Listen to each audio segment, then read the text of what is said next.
안녕하세요. 저는 행복을 싣고 달리는 40대 중반 버스기사입니다. 저희 식구는 4명입니다. 눈에 넣어도 아프지 않을 2 아들과 토끼같이 사랑스러운 아내가 있죠. 겉으로 보기엔 그냥 평범한 4식구지만 사실 저희 가족에겐 아주 특별한 이야기가 있답니다. 오늘은 여러분들에게 저희 가족에게 찾아왔던 특별한 인연에 대한 이야기를 해드리고 싶어 이렇게 사연을 쓰게 되었어요. 그럼 지금부터 이야기를 시작할게요. 저는 아주 조용하고 한적한 시골 마을에서 태어났어요. 주변은 온통 농가 밭이었고 뒤를 돌아보면 푸르른 산이 있는 곳에서 자랐죠. 도시에서 태어난 아이들은 좋은 옷을 입고 학원을 다니고 맛있는 과자나 아이스크림을 먹으면서 자랄 때 저희는 여름만 되면 러닝 하나만 입고 산으로 들판으로 뛰놀던 것이 일상이었답니다. 개구리 알과 도롱뇽 알을 모으러 다니는 것이 취미이기도 했죠. 초등학교, 중학교, 고등학교를 졸업하고 나니 친하게 지냈던 친구들은 나고 자랐던 시골 마을을 하나둘 떠나기 시작했어요. 좁은 곳을 벗어나 좀 더 넓고 새로운 세상을 접하고 싶다는 것이 이유였죠. 한 친구 녀석은 제게 이런 말을 하더군요. 명종아, 이제 우리 20살이다. 마냥 철없이 뛰어놀기만 했던 어린 나이가 아니야. 세상 크게 봐야지 않겠어? 그러지 말고 너도 나랑 같이 서울로 가자. 서울 가면 좋은 일자리도 많고 예쁜 여자도 많대. 야, 그 좋은 일자리를 내가 가질 수 있다는 보장이 있냐? 그리고 예쁜 여자가 뭐 밥 먹여주냐? 서울 갈 거면 너 나가. 난 공기 좋고 물 좋은 여기 계속 남아서 죽을 때까지 살란다. 에휴, 그래. 넌 평생이 좁아터진 시골바닥에서 살아라. 난 상경에서 훨훨 날아다닐라니까. 부모님께서도 친구들이 하나둘 위쪽으로 떠나니 너도 같이 따라 올라가야 하지 않겠냐고 하시더군요. 하지만 외동 아들에다 늦둥이인 제가 떠나고 나면 외로워하실 부모님 생각에 쉽게 발길이 떨어지지 않았습니다. 저기 옆집 김씨네 아들도 인천으로 가고 앞집 유씨네 아들도 저기 경기도로 갔다는데 너도 서울로 가는 게 낫지 않겠니? 여기보단 훨씬 살기도 좋을 거고 또 이것저것 경험해 보기도 좋을 텐데. 에이, 아니에요 어머니. 전 제가 나고 자란 이곳이 제일 좋은걸요. 그리고 저 가고 나면 어머니랑 아버지 2분 다 외로워하실 거잖아요. 여기서도 충분히 많은 경험할 수 있으니까 너무 걱정하지 마세요. 저는 이곳에 남아 어르신들의 밭일을 도와드리기도 하고 담장이 무너지면 냅다 달려가 고쳐드리기도 하고 또 농기계 수리도 도맡아서 해드리는 등 마을의 잡다한 일을 담당하는 젊은 일꾼, 청년 이장 역할을 하게 되었어요. 그리고 틈틈이 운전면허 시험 준비를 하기도 했죠. 사실 저에겐 아주 작은 꿈이 하나 있었습니다. 그것은 바로 버스 기사라는 꿈이었어요. 저희 마을엔 3시간에 한 대씩 마을버스가 다니곤 하는데 마을버스를 운행하는 기사님들을 보면 그렇게 멋있어 보일 수가 없더라고요. 저희 마을의 기사님들은 장터에 다녀오시는 어르신들의 짐을 먼저 차 안으로 실어드리고 자리에 앉으실 때까지 묵묵히 기다려주고 또 소소한 말벗이 되어드리기도 했습니다. 아이고, 미안해. 내가 무릎이 많이 안 좋아서 빨리 올라탈 수가 없네. 기사 양반도 빨리 가야 할 텐데. 아이고, 아닙니다. 그 1, 2분 기다린다고 뭐 하늘이 무너지기라도 한대요. 늦어도 안전하신 게 제일 좋죠. 자, 다들 앉으셨죠? 차 출발합니다. 그 모습을 보면서 언젠가 크게 되면 누군가에겐 하루의 시작이 되어주고 누군가에겐 하루의 마무리가 되어주기도 하고 말동무가 되어주기도 하는 그런 직업을 가지고 싶다고 생각했어요. 다른 사람들은 고작 장래희망이 버스기사야? 할 수 있겠지만 저에겐 그 직업이 굉장히 크게 느껴졌거든요. 그 생각은 성인이 된 그때에도 변함이 없었습니다. 버스 운전 자격증과 면허를 따긴 했지만 제가 사는 곳은 젊은 사람들을 찾아보는 것이 하늘의 별 따기이기도 하고 또 버스 기사님들 중에선 어느 정도 연세가 있는 분들이 많으셨기에 저처럼 젊은 사람이 지원을 했을 때 채용을 해주실까 하는 걱정을 가장 먼저 했었어요. 그런데 그 걱정은 저의 기우였습니다. 마을 버스 기사를 구한다는 종이를 보고 달려갔을 때 사장님께선 활짝 웃으며 이렇게 말씀하셨죠. 맨날 공고 붙이면 나이 든 사람만 찾아오다 이렇게 젊은 사람이 와주니깐 내가 기분이 다 좋네. 이 마을 토박이라서 질이 아주 훤하겠어. 우리 마을에서 유명한 젊은 일꾼이 들어오고 싶다는데 내가 마다할 이유가 없지. 다음 주 월요일부터 나와서 천천히 일 배워. 그래도 어떻게 돌아가는진 알아야 하니까.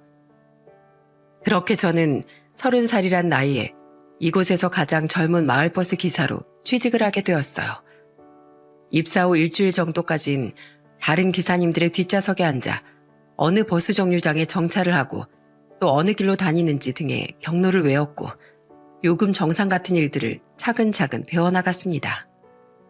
학생 때부터 꿈꿔왔던 일을 실제로 이루게 된 기분은 말로 표현할 수 없을 만큼 행복하고 보람차더군요. 처음 운전대를 잡던 날 저의 첫 손님이 되신 마을 어르신들은 제게 웃으며 말씀하셨어요. 요즘 젊은 친구들은 마을버스 같은 거 잘 안 하려고 한다는데 기특하기도 하지. 하다가 괴롭히는 사람이 있으면 언제든지 말해. 이 헬미들이 아주 홍군형을 내줄 테니까. 처음 운전대를 잡는 거라 많이 불안한 마음을 가지고 있기도 했지만 정말 감사하게도 어르신들은 제가 모는 버스를 믿고 탈 수 있는 안전한 버스라고 말씀해 주셨습니다. 새싹버스 기사였던 전 점점 성장하고 성장해 어엿한 1년차 버스기사로 성장할 수 있게 되었죠. 그 시간 동안 좋은 일들만 있었던 건 아니었습니다. 원래는 1시 53분에 딱 맞춰서 와야 하는데 왜 이렇게 늦게 왔어? 내가 얼마나 기다렸는지 알아? 죄송해요 어르신, 많이 기다리셨죠? 차량 점검 좀 하느라고 늦어졌어요. 다음부턴 절대 늦지 않고 제 시간에 맞춰서 오도록 할게요. 죄송해요. 정해진 시간에서 1, 2분 정도 늦어지게 되면 냅다 소리를 지르는 어르신들도 계셨고 가끔은 본인의 집 앞에다가 버스를 세워달라고 무리한 요청을 하시는 분들도 계셨어요. 그리고 버스에서 대화를 나누시다 싸우는 분들도 계셨죠. 다행히 이런 분들은 극소수에 불과했고 대부분의 승객분들은 저와 소소한 일상 이야기를 나누기도 하고 또 장터에서 산 과일 하나를 저에게 주고 가기도 하셨답니다. 명종이 너 밥은 제때 먹고 운전하는 게야? 하루 종일 운전대 잡고 있느라고 피곤할 텐데 이거 하나 먹고 해. 저기 읍내 시장에서 사온 건데 제철이라 단맛이 제대로 들었어. 감사합니다 할머니. 맛있게 잘 먹을게요. 그리고 점점 버스 기사 일이 손에 익어갈 무렵쯤 저는 친구놈의 소개를 통해 아내를 만나게 되었어요. 저보다 3살이 어렸고 대기업 생산직에서 근무를 하고 있는 친구였죠. 성인이 되고 나선 처음 하는 연애여서 조금 어색하기도 했지만 선하고 털털한 성격을 가지고 있는 그녀 덕분에 저는 마음을 활짝 열 수 있었습니다. 제법 장거리 연애였지만 그래도 어려움 없이 연락도 하고 그녀가 사는 곳으로 찾아가기도 하면서 문제없이 만남을 이어나갔어요.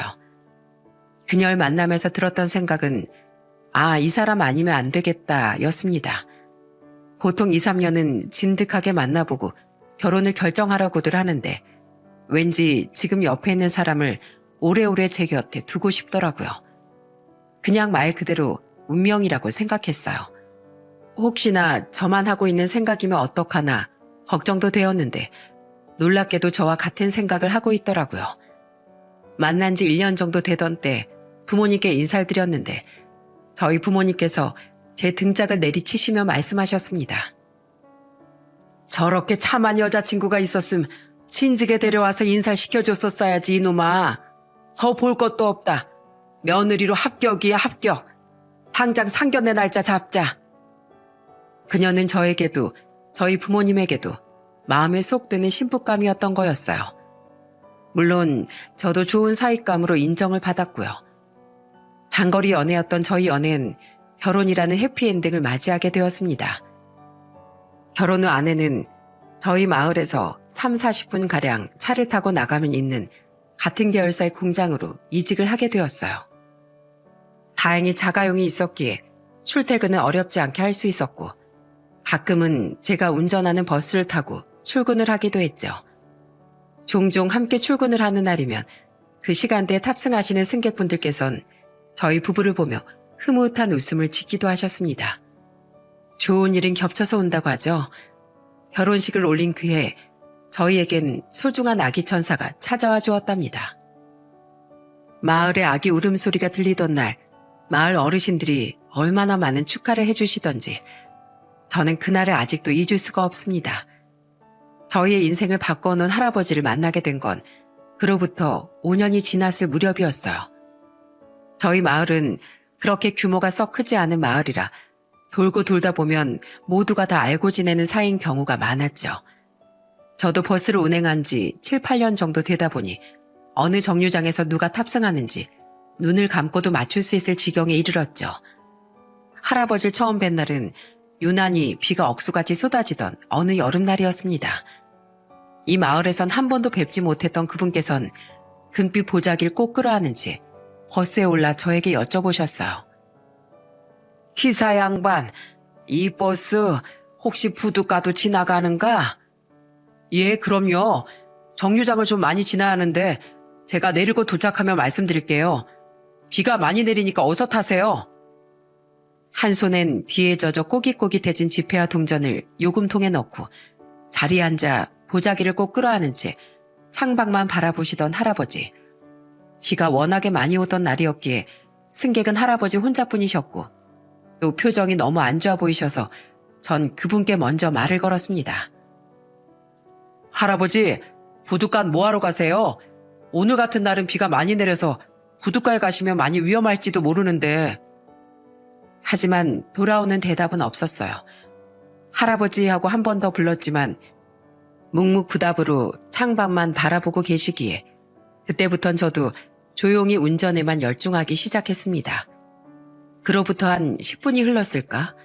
할아버지께서 버스벨을 누르시기에 저는 깜짝 놀라 이야기했습니다. 부둣가 가신다고 하지 않으셨어요? 여기서 내리시면 안 돼요. 앞으로 한 15분은 더 가야 하는데 제가 도착하면 말씀드릴게요, 할아버지. 됐어. 안 갈래. 그냥 여기서 내려주게, 기사 양반. 할아버지께서 목적지까지 가지도 않고 그냥 중간에 내리겠다는 의사를 보이셔서 저는 버스 정류장에 차를 세울 수밖에 없었어요. 그렇게 할아버지를 내려드리고 나니 괜히 퇴근하고 나서도 계속 신경이 쓰이더라고요. 제 표정이 계속 좋지 않자 보다 못한 아내가 물었습니다. 당신 오늘 운전하면서 무슨 일 있었어? 왜 집에 와서부터 지금까지 계속 표정이 안 좋아? 사람 신경 쓰이게. 아니, 오늘 비가 엄청 내렸잖아. 그래서 항상 타시던 어르신들도 없고 해서 오늘은 그냥 빈 버스로 달리려나 보다 싶었는데 마을회관 근처 정류장에서 처음 보는 어르신 한 분이 타는 거야. 이 동네에서 처음 보는 어르신이라. 그래서? 갑자기 부둣가에 가냐고 여쭤보시길래 부둣가 가려면 한참 달려야 하니까 내가 도착하면 말씀드린다고 했거든. 그리고 나서 이 비 오는 날에 부둣가 뭐하러 가시냐 내가 여쭤봤는데 아무런 대답도 없이 보자기만 끌어안고 창밖만 바라보시다가 갑자기 그냥 안 가시겠다고 하고 다른 정류장에서 내리셨어. 혹시 당신 귀신 태우고 그런 거 아니지? 아무도 없었다면서 뭐 헛걸 보거나 그런 거 아니야? 아이, 무슨 그런 소리를 해. 내가 요금도 다 받고 버스 오르고 내리시는 것까지 다 봤는데 아무튼 기분이 좀 많이 찝찝하더라고. 난 또 뭐라고. 큰일이라도 난 줄 알았잖아. 어르신께서 내려달라고 해서 내려드린 건데 뭐 찝찝할 게 뭐 있어. 부둣가 가시려다가 갑자기 마음이 바뀐 걸 수도 있지. 우리도 저녁 메뉴 정해놓고 갑자기 마음 바뀌어서 다른 거 먹기도 하잖아. 너무 신경 쓰지 마. 사실 아내의 말도 틀린 건 없었어요. 그냥 어르신께서 내려달라고 요청을 하셨기에 내려드린 것뿐인데 왜 이렇게 마음이 쓰였던 건지 아내는 더 이상 마음 쓰지 말라고 했고 저도 그냥 찝찝한 마음을 털어내기로 했습니다. 그런데 그 다음 날부터 할아버지 매일같이 제가 운행하는 버스를 타기 시작하셨어요. 다음 날도 또 그 다음 날도 말입니다. 항상 마을회관 앞에서 버스를 타셨지만 내리는 곳은 항상 달랐어요. 어느 날은 분교 앞에서 내리기도 하셨고 또 어느 날은 읍내 시장에서 내리기도 하셨고 말이죠. 저보단 동네 어르신들이 더 잘 아시지 않을까 싶은 마음에 그 시간에 할아버지 함께 타셨던 이장님께 여쭤봤습니다. 이장님, 요즘 매일같이 이 시간만 되면 버스 타시는 그 어르신 있잖아요. 항상 갈색 반팔 입으시고 금색 보자기 끌어안고 버스 타시는 그분이요. 제가 이 마을 토박이로 살면서 한 번도 못 뵌 분이신데 혹시 누구신지 아세요? 금색 보자기 안고 타는 사람? 가만히 있어보자. 아, 그 양반 말하는구나. 마을회관 옆에 보면 감나무집이 있지? 원래는 거기 살던 사람이었어. 너 어렸을 적에 저기 시장에서 두부도 팔던 사람이었지. 자기 와이프랑 같이. 그런데 무슨 이유에선지 인사 한마디 없이 서울로 올라갔었는데 최근 들어보니까 다시 이 동네로 돌아온 것 같더라고. 정말요? 그런 분이 계셨어요? 그래, 처음엔 누군지 못 알아봤는데 자세히 보니 그 양반이더라고. 세월은 속일 수가 없는지 주름살이 자글자글한 것이 그 양반도 많이 늙었더군. 그런데 매일같이 끌어안고 타는 그 보자긴 금이라도 한가득 들었나 뭐 그리 소중한 거라고 꼭 껴안고 타는지 원. 매일 보자기를 들고 버스를 타던 할아버진 원래 이 마을에 사시던 분이시라고 하셨습니다. 제가 엄청 어릴 적 서울로 떠나시는 바람에 저는 한 번도 얼굴을 뵙지 못했던 거죠. 사실 매일 같은 행동을 반복하셔서 혹시나 치매 노인인 건 아닐지 걱정했는데 다행히 그런 건 아닌 것 같아 가슴을 쓸어내렸어요. 근 일주일 동안은 아침 아니면 오후 2, 3시쯤 버스를 타셨는데 그날은 그 어떤 시간에도 할아버지께서 버스에 오르지 않으셨습니다.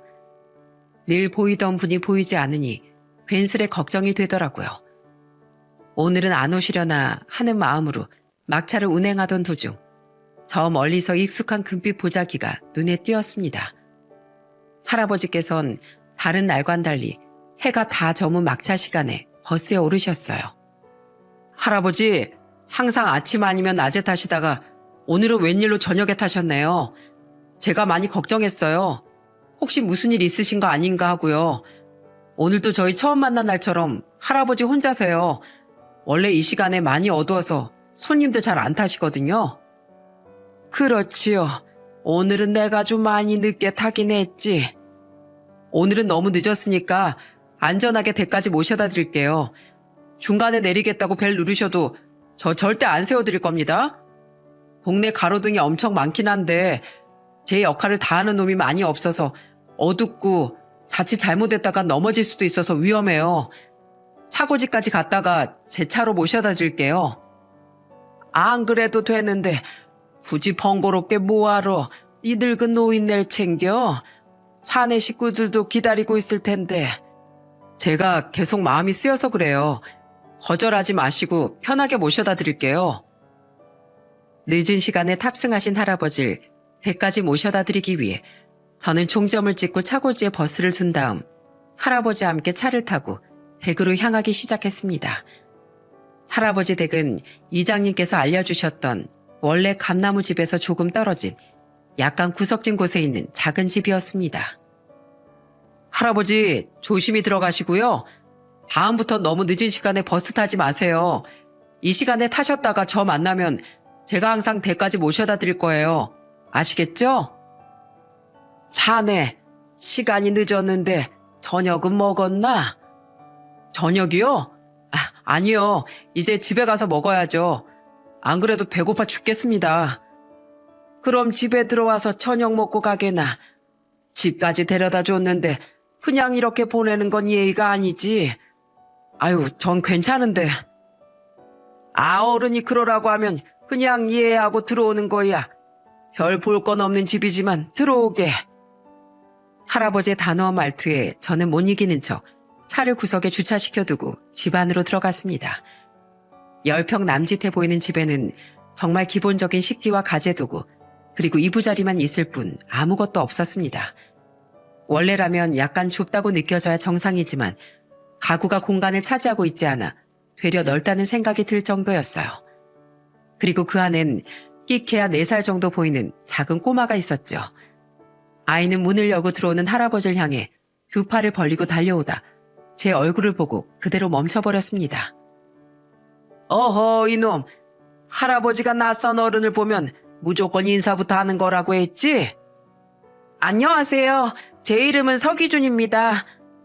우리 손주 놈이야.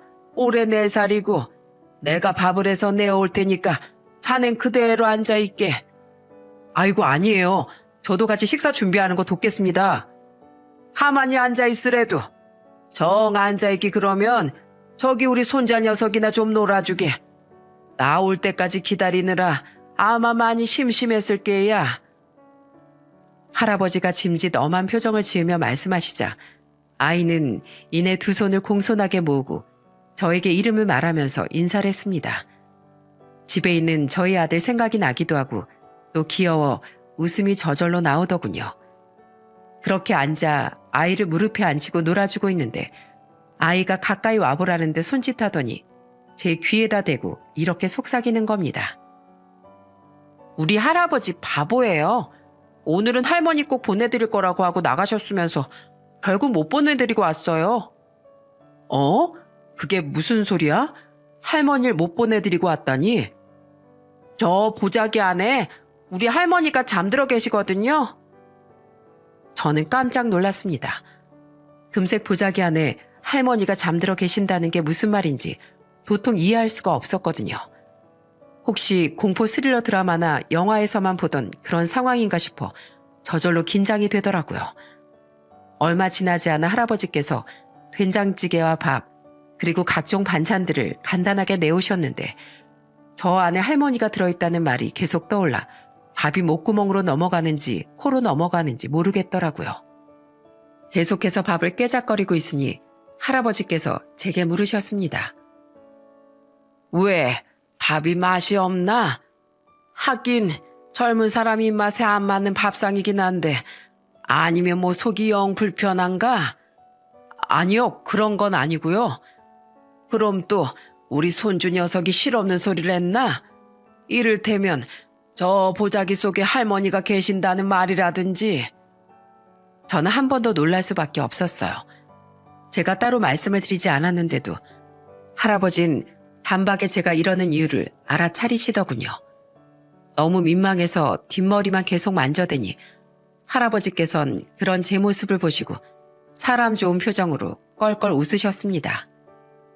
괜찮네. 저 안에 뭐가 들어있는지는 아무도 모르니 당연히 누구라도 우리 손주의 말을 들으면 자네처럼 생각할 걸세. 사실 저 안에 들어있는 건 우리 마누라 유골함이야. 자그마치 1년을 넘게 가지고 있었지. 할머니의 유골함이요? 어떻게 1년씩이나 가지고 계셨어요? 할아버지께선 잠시 그리움에 빠지신 듯한 표정을 지으시다 옆에서 밥을 맛있게 먹고 있는 아이의 머리를 천천히 쓰다듬으시며 이야기를 이어나가셨어요. 우리 마누란 참 고운 사람이었어. 얼굴도 갸름하고 성격도 사근사근하니 사내 녀석들이 어떻게 한번 해보려고 죽은데도 눈 하나 깜짝 안 하던 사람이었지. 그런 사람이 쥐뿔도 없는 나 같은 놈한테 시집을 오게 된 거야. 그때 다른 사람 만났음 충분히 호강하며 살 수 있었을 텐데도 말이지. 할아버지와 할머니께선 20살 때 만나 결혼을 하셨다고 해요. 시집을 오고 나서 고된 시집살이에 시달리셨지만 인상 한번 찌푸리는 일 없고 투정 한번 부리는 일 없이 그저 생글생글 웃는 분이셨다고.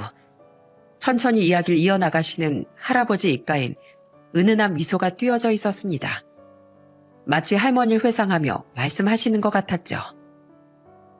내가 젊었을 적에 사업을 시도했던 적이 있었어. 그땐 아내가 갓 태어난 아들을 키우고 있었는데 정말 내 옆에서 열심히 도와줬었지. 갓난 아이를 키우는 게 쉬운 일은 아닐 텐데 아이를 재우고 나서 항상 꾸벅꾸벅 졸아가며 옆에서 내 일을 돕곤 했어. 우와, 저희 내 하나 돌보는 것도 엄청 힘들었는데 할머니께서 할아버지를 엄청 많이 사랑하셨나 봐요. 그랬지. 날 처음 만나던 그 순간부터 한결같은 마음으로 내 옆에 있어 주었던 사람이었으니 사업이 망해서 그냥 한강물에 확 몸을 던져버릴까 하는 그 순간에도 옆에서 내 손을 잡아주었던 사람이었어. 괜찮다고. 누구든 한 번쯤은 실패하는 순간이 온다고. 한 번 넘어져 봤으니 이젠 툴툴 털고 일어나기만 하면 된다고. 내가 옆에서 같이 걸어줄 테니 너무 서두르지 말고 포기하지도 말고 그냥 같이 걸어 나가자고. 그렇게 난 사업 따위에 눈독 들이지 않고 그때부터 내가 할 수 있는 일들은 다 하기 시작했네. 하다 마지막엔 무작정 시장에 나가 두불 팔았는데 세상에 그게 그렇게 장사가 잘 되더라고. 할아버지도 정말 대단한 분이셨네요. 저였다면 솔직히 다 포기하고 아무것도 못했을 것 같아요. 실패해서 오는 상실감이 크다고 하잖아요. 그럼 아마 그때 내 아내가 없었더라면 난 아마 진작에 세상을 뜨고도 남았을 거야. 그렇게 두부를 팔다가 아들이 좀 더 좋은 환경에서 자랐으면 하는 마음을 담아 서울로 올라가게 됐지. 물론 두부 장상 거기서도 계속 했고 말이야. 이야기를 묵묵히 들으면서 그저 가족과의 좋은 추억을 가지고 계시는구나 싶은 생각만 들었습니다. 뒷얘기를 듣기 전까진 말이죠. 그저 행복한 이야기로 가득할 줄 알았던 추억 이야기가 끝나고 할아버지 아드님께서 2년 전 세상을 떠났다는 이야기가 나오자 저는 너무 놀라 입을 틀어막을 수밖에 없었습니다. 아드님이 어쩌다가 사고를 당하시게 된 거예요? 뺑소니 사고라고 하더구만. 우리 아들을 치고 간 가해 운전자는 장례식이 끝날 때까지 얼굴 한번 비추지 않았고 사과 전화 같은 것도 하지 않았네. 우린 장례가 끝나고 이곳에 아들을 뿌려주었다네. 여긴 나와 아내의 고향이기도 하지만 우리 아들의 고향이기도 하거든. 정말 많이 힘드셨겠어요. 차마 그 고통의 크기조차 상상할 수 없을 만큼이요. 그럼 혹시 아이 엄마는 며느리 말인가? 며느린 우리 아들 장례 치르자마자 사망보험금만 가지고 도망쳤다네. 생때같이 어린 아들 기준이만 우리한테 맡긴 채 말이야. 지금쯤 다른 남자를 만났으려나. 할아버지께선 이젠 다 지나갔다는 듯 덤덤하게 말씀을 해주셨는데 저는 가슴 저 아래부터 시작해 머리 끝까지 화가 치밀어 오르는 것 같은 느낌을 받았어요. 세상에 자기 자식을 두고 보험금만 챙겨 도망가는 엄마가 어디 있나 싶은 마음에서였죠. 그때부터 아내는 기준일 손자가 아니라 자식처럼 돌보기 시작했다네. 건강하게 키워야 한다면서 몸에 좋은 건 다 사다 먹였고 허리도 안 좋은데 아기들 메고 기준이가 울면 잠들 때까지 어르고 달래고 자장가까지 불러가면서 재우곤 했어. 일찍이 한글을 떼야 똑똑하다며 한글 공부도 직접 가르쳤고 또 아이들 정서 발달에 좋다는 놀이란 놀이 다 찾아서 해주었지. 3살 되던 앤 어린이집도 보냈고 어린이집 선생님이 그러시더구만. 우리 기준이가 다른 아이들에 비해 말이 빠르다고. 할머니께서 잘 가르치신 게 티가 난다고 말이야. 어쩐지 나이는 어린데 말을 되게 잘하더라고요. 자기 이름도 또박또박 야무지게 말할 줄 알고요. 그렇지? 아낸 기준이를 아주 영특하게 돌봤어. 근데 정작 손주 돌본다고 자기 몸은 제대로 못 살폈지. 유독 허리와 등이 아프다는 말을 할 때 내가 그때 빠르게 병원에 데리고 갔어야 하는데 그게 아직도 후회가 돼. 할머니께선 작년 급성 백혈병으로 인해 세상을 떠나게 되셨다고 하셨어요. 연세도 워낙 고령이신데다 너무 오랫동안 방치되어 제대로 치료를 받을 시기를 놓쳐버리게 되어 손도 한번 제대로 써보지 못한 채 보내셨다고. 그게 너무너무 후회가 된다며 눈물을 뚝뚝 흘리셨습니다. 애써 담담하게 모든 이야기를 해주시던 할아버지께서 눈물을 쏟아내시니 저도 덩달아 마음이 아려오기 시작했어요. 아내가 그 아픈 와중에도 나한테 했던 말이 있었네. 자기가 죽거든 꼭 아들이 묻힌 곳에다가 자기를 뿌려달라는 거였지.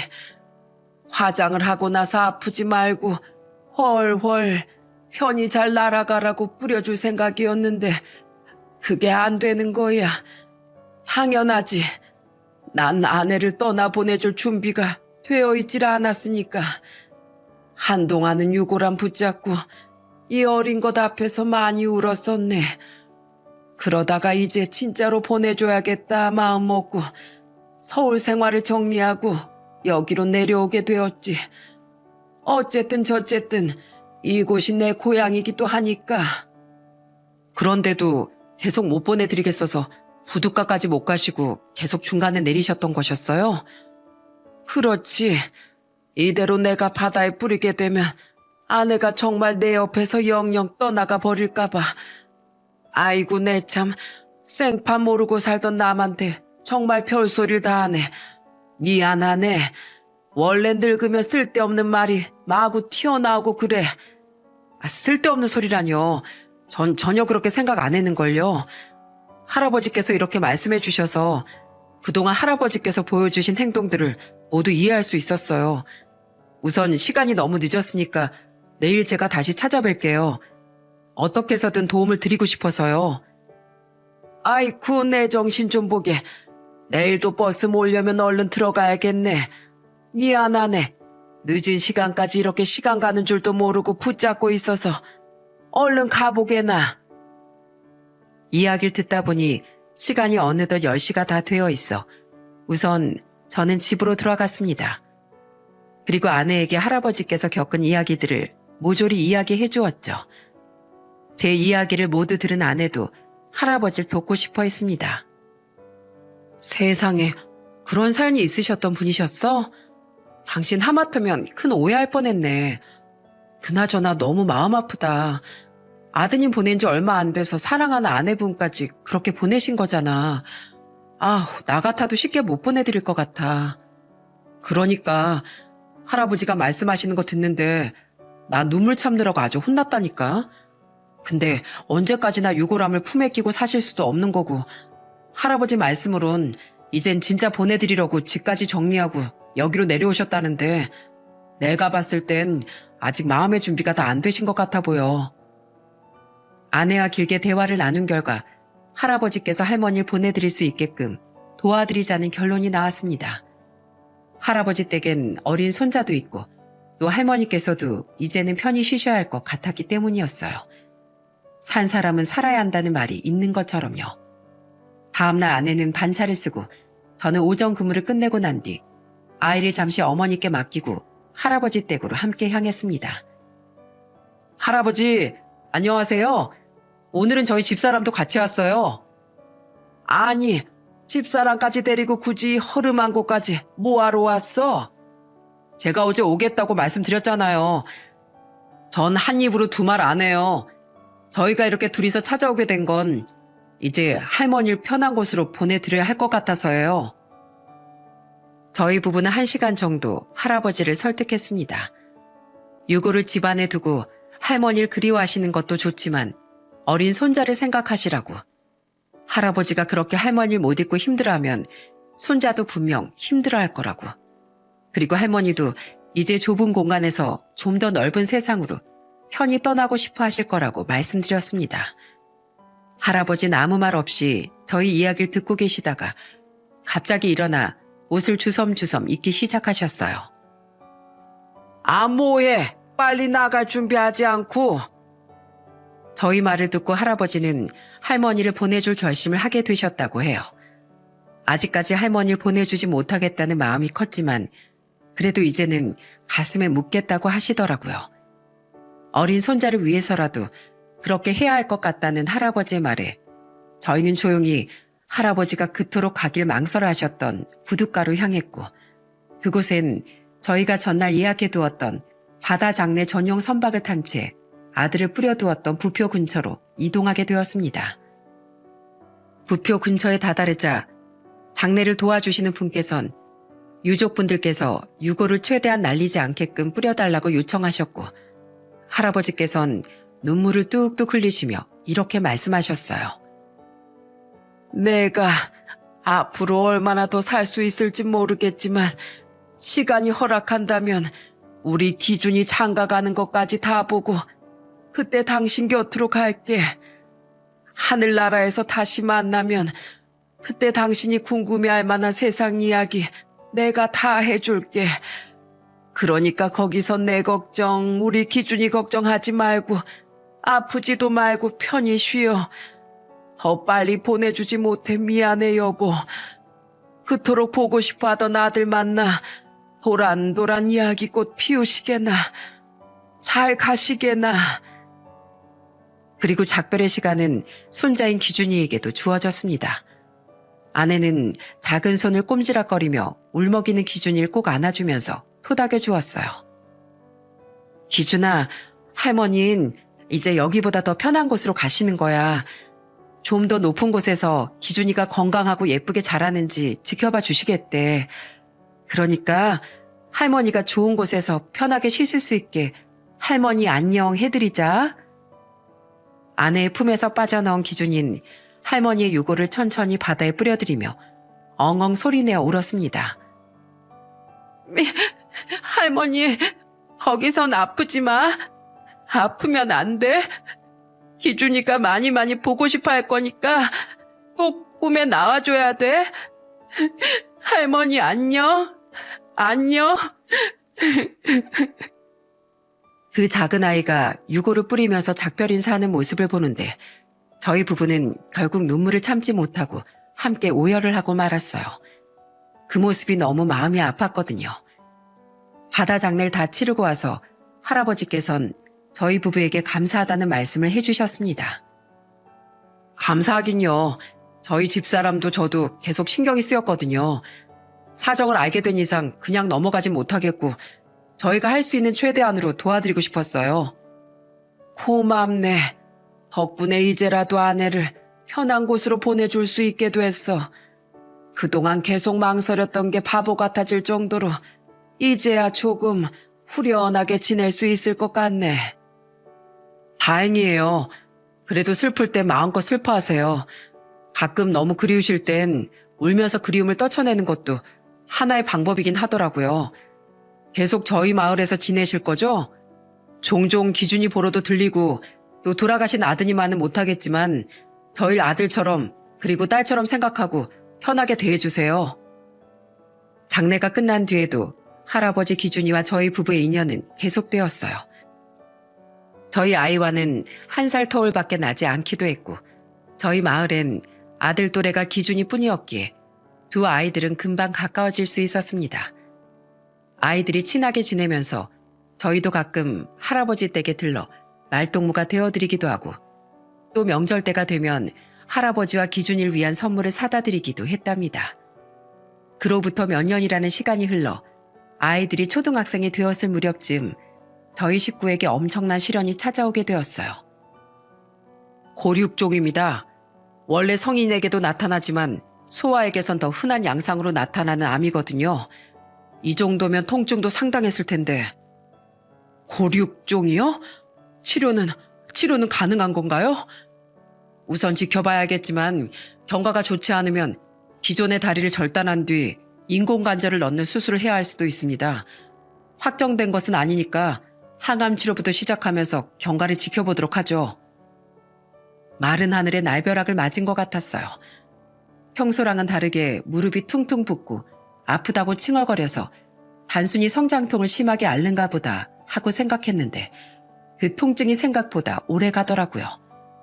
날이 가면 갈수록 점점 더 심한 통증을 호소하는 아이를 보며 그제서야 일반 성장통이 아니라고 생각했어요.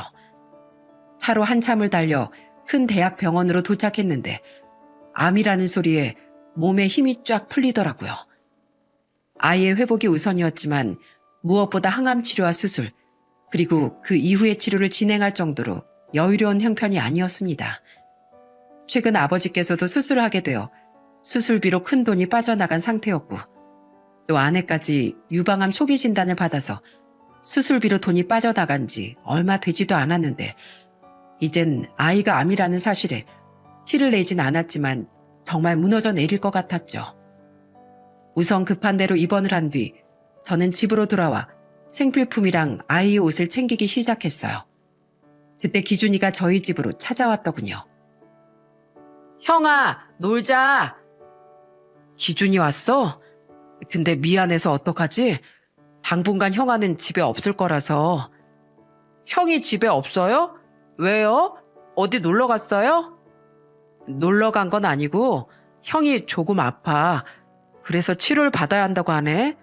형아 얼른 치료받고 다 나아서 올 테니까 그때까지 기준이가 잘 기다려줘야 돼. 형아 나으라고 열심히 응원도 해주고 알겠지? 네, 그럴게요. 그럼 형아 보러도 못 가는 거예요? 지금은 형아가 몸이 많이 안 좋아서 조금 그럴 것 같아. 나중에 형아 좀 괜찮아지면 그때 놀러와. 기준인 고개를 끄덕이며 집으로 돌아갔고 저는 짐을 챙겨 들고 병원으로 향했습니다. 아내 항암 치료를 옆에서 지켜보았기에 얼마나 괴롭고 힘든 과정인지 잘 알고 있었어요.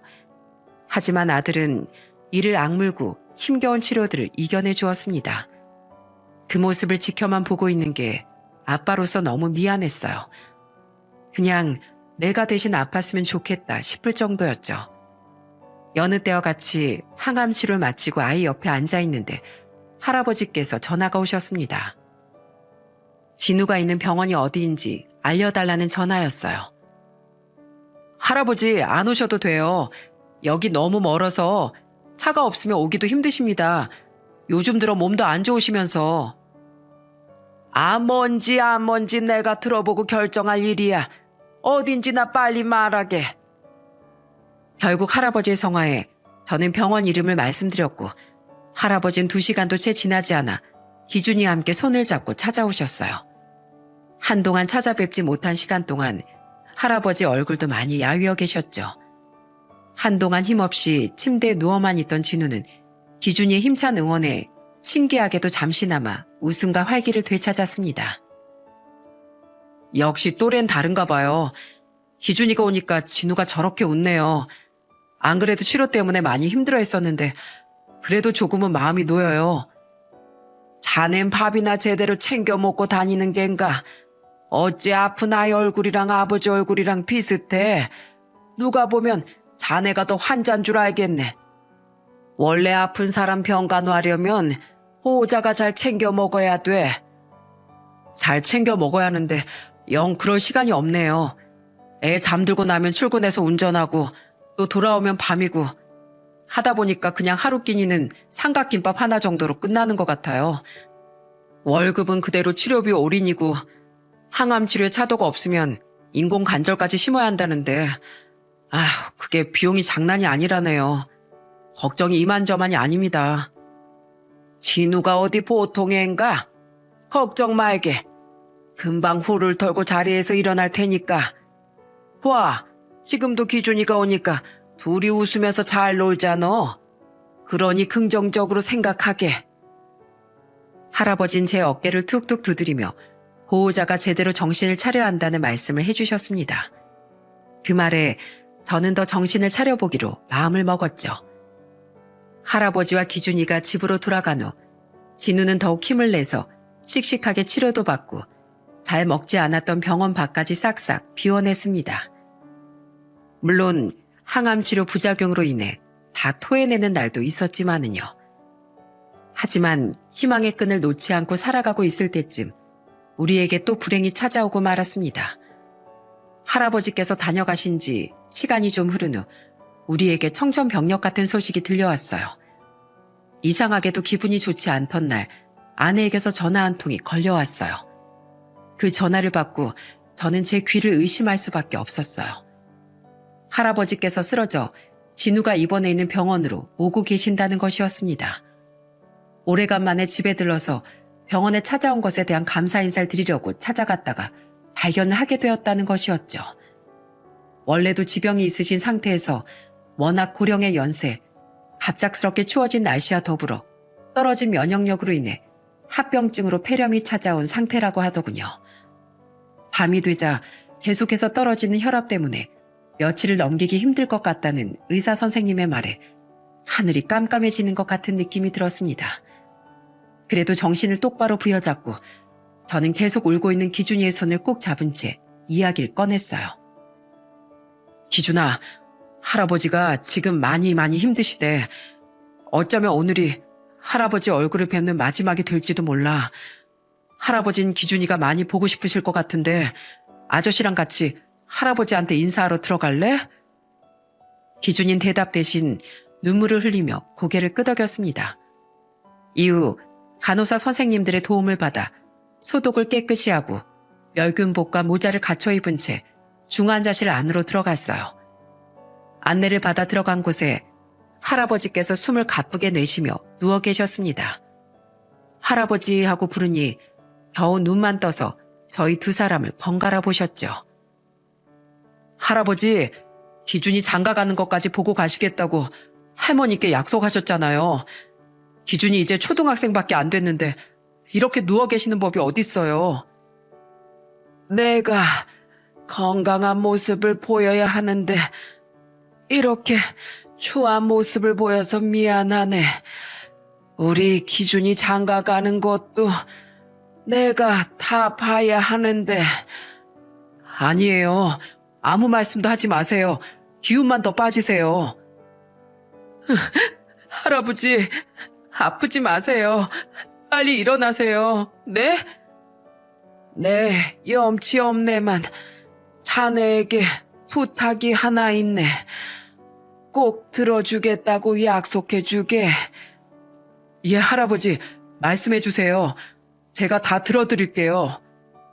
내가 죽거든 내 옆에 놓여있는 통장을 열어보게. 꼭. 그리고 이제 세상에 혼자 남을 우리 기준일 자식처럼 좀 키워주게. 이게 이 늙은이 마지막 소원일세. 할아버진 제게 마지막 부탁 두 가지를 남겨주셨어요. 하나는 할아버지께서 돌아가시고 나면 침상 옆 작은 서랍장에 놓여있는 통장을 열어보는 것이었고, 두 번째는 혼자 남게 된 손자 기준일 자식처럼 돌봐달라는 것이었습니다. 그보다 더한 부탁도 얼마든지 들어드릴 수 있으니 조금만 더 힘을 내시라고 빌고 또 빌었지만 결국 그날 저녁 할아버지께선 82세의 나이로 세상을 떠나셨어요. 아직 많이 어린 기준이 대신 저희 부부가 상주가 되었고, 소식을 들은 마을 어른들께선 너나 할 것 없이 모두 장례식에 조문을 와주셨죠. 다행히 가는 길 외롭지 않게 보내드릴 수 있었습니다. 그리고 장례를 모두 마친 뒤 문득 할아버지가 꼭 열어보라고 하신 통장의 존재가 떠올라 가방 속에서 꺼내 통장을 펼쳐보았는데, 그 통장 안에 있던 쪽지와 찍혀있는 금액을 보고서 저는 너무 놀라 입을 다물 수가 없었습니다. 2억 6천이 찍혀 있었습니다. 그리고 떨어진 쪽지엔 평생 두부를 팔아 조금씩 모아온 돈이라며, 이 돈이라면 진우 치료비와 향후 수술비는 충분할 거라고, 그리고 홀로 남은 기준일 잘 키워달라는 내용이 적혀 있었죠. 저는 돌아가신 할아버지께 너무 죄송하고 감사한 마음이 들어 그 통장을 들고 한참을 울었습니다. 그리고 다시 한번 다짐했어요. 할아버지 하나뿐인 손자 기준인 제가 무슨 수를 써서든 지켜낼 거라고 말입니다. 할아버지가 남기고 가신 돈 덕분에 진우는 무사히 치료를 받을 수 있었고, 다행히 인공관절을 삽입하는 수술 없이 종양을 제거하는 수술을 받고 마지막 항암 치료까지 받은 후 완치 판정을 기다리고 있는 중이랍니다. 제 아들이 병세가 좋아졌다는 소식을 듣고 저희 식구는 서로 얼싸안고 얼마나 울었는지 모릅니다. 이런 기적이 다 어디에 있을까요? 이 모든 게 먼저 하늘나라로 간 할아버지가 열심히 응원해 주신 덕분 아닐까요? 지금 기준이와 진우는 형제가 되어 아주 잘 지내고 있답니다. 처음엔 조금 낯설어하고 울었던 기준이도 이젠 자연스럽게 저희 부부를 아빠 엄마라고 부르고 있답니다. 그리고 할아버지가 주신 돈은 열심히 저축을 했다가 나중에 기준이 장가갈 때 보태주려고 합니다. 할아버지가 피땀 흘려서 버신 돈을 허투루 쓰면 안 되니까요. 여러분, 저에겐 꿈이 하나 더 생겼습니다. 버스기사 같은 꿈이 아니라 평생 아이들과 아내의 히어로가 되어 조금의 틈도 생기지 않게끔 가족을 지켜주는 거. 마음으로 낳은 자식이 생겼기 때문에 전 앞으로도 조금 더 강한 아버지와 남편이 되어보려고 합니다. 그리고 언젠가 기준이가 지금보다 더 크게 되어 진짜 가족의 사랑이라는 게 뭔지 알게 되면 이 사연을 보여주려고 합니다. 할아버지가 살아생전 널 얼마나 사랑하셨는지, 그리고 우리가 널 얼마나 진심으로 사랑하고 아끼고 있는지 말이죠. 이게 제가 사연을 쓰게 된 이유이기도 하답니다. 어느 날 갑자기 저희 부부에게 찾아온 인연, 평생 놓치지 않고 소중히 지켜나가며 살겠습니다. 긴 사연 들어주셔서 감사합니다.